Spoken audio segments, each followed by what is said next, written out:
welcome to Fictional Narrative. I'm Neri, and it is Cozy Saturday once again. And we are back to our regular Cozy Saturday format. Last week I did a follow-up. Today we're back to delving into a new cozy mystery and seeing whether or not I would continue it. I'm going to give you a non-spoiler review, followed by a rating, warning, and then the spoilery review. This week's book is Aunt Dimity and the Buried Treasure by Nancy Atherton. Books in the Aunt Dimity series are ones that I've seen on bookshelves constantly, so I was like, okay, of course, I am going to pick up one. And with Buried Treasure in the name, I was kind of hoping for something that was pretty big. What I got was different, but still extra cozy. We follow our main character, Laurie Shepherd, as she greets new neighbors, and in the course of meeting them, she finds out that they have a blender which is broken, and so because she has a spare in the attic, she says, let me give you my blender that I don't need. She goes to the attic, and she finds the blender. She also finds a gold bracelet with garnet. Laurie asks Aunt Dimity what this bracelet is, and Aunt Dimity goes on to tell her about doomed love post-war and how she had wanted to return the bracelet to someone but wasn't able to, and she asked Laurie to do it in her place. This was such a cute little story, and it was something that I definitely needed at the time, but I didn't know that I needed at the time. When I started this book, I had just finished 2 thrillers, and I finished 1 horror book, and I was ready to just keep going, start my cozy mystery, where it's usually a murder mystery, and this wasn't that, but it was quite the palate cleanser. I loved the character of Laurie. She very much understands what she wants and what she appreciates and values in life. I like the concept of Aunt Dimity herself, which is a weird thing to say about a character, but yes, the concept of Aunt Dimity. And I love the aspect of delving also into history, because obviously when we're talking about post-war, we're talking about the world wars.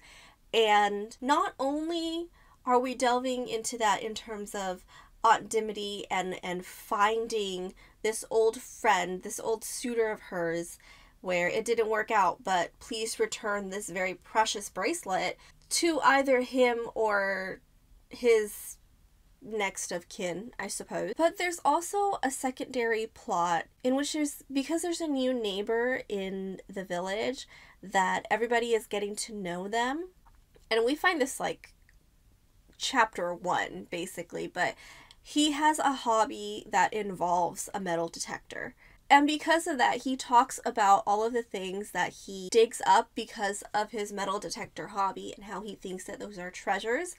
And everybody gets interested in it, and everybody kind of wants their turn to see whether or not they'll unearth something in this village. And it's really, really cute. The mystery itself, because as I've already said, there's like no body, but it almost leans towards a heist sort of situation. It was very interesting to me. I don't think that the execution of it was necessarily the best, but it was definitely done in a way that it's just an extra cozy read. Definitely an easy read for those who kind of want that little bit of escapism and then that's it, you're good. For me, I rated this a 4 out of 5 just because I enjoyed so many aspects of it and I love the different characters. So anyway, let's go ahead and delve into the spoilery part. So the reason I say the concept of Aunt Dimity is because she's not alive. Laurie communicates with Aunt Dimity via notebook. She'll speak, and then words will appear in the notebook in very beautiful script. Because it is such an interesting concept, I definitely think I'm going to pick up another one of these books so that I can get the full scope of how this works with a mystery that isn't so mild. I definitely think that the author could have made it a little harder for Laurie to find Aunt Dimity's old friend, but also give us a few more hoops, give us a few more side character dynamics. It's really very much a story that is like, oh, there's a happy ending. There's no reason that there shouldn't be a happy ending. I just wanted it a little bit more worked for. But the ending I really, really love because the bracelet itself is a treasure. And it's up to Lori in the end to find out what to do with it. Because the person that she's returning it to is like, no, you go ahead and you keep it. And then he lets her in on another family secret that he has. And oh my god, he is petty for all the right reasons.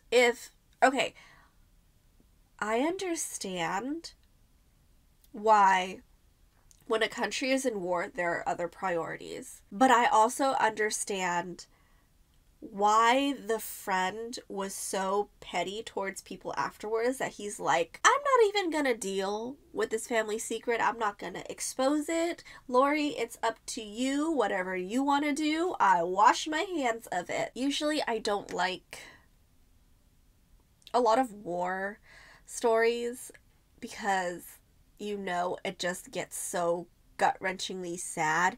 And it's amazing that the author was able to weave in all these little, you should feel this type of emotion, and I do, but it's not overwhelmingly sad.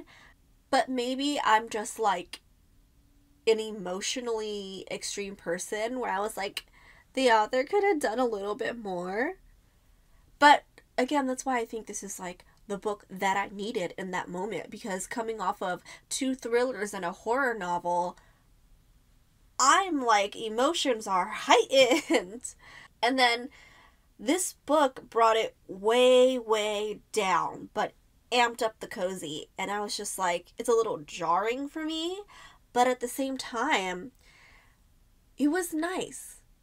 It was nice. It was like a force reset button that I didn't know I needed.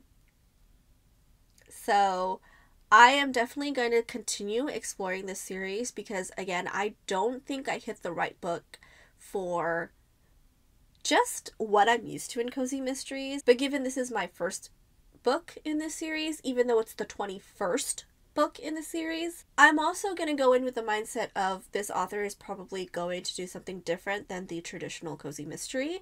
So I look forward to that as well. And I look forward to reporting back with another follow-up. So I know this one's a short one, but I really appreciate it. I definitely recommend this book if you want a palate cleanser, if you are ready to have a happy ending during this season of everybody's reading horror, then definitely pick up this book. If you've watched this far, thank you so much, and I will see you next time. Bye!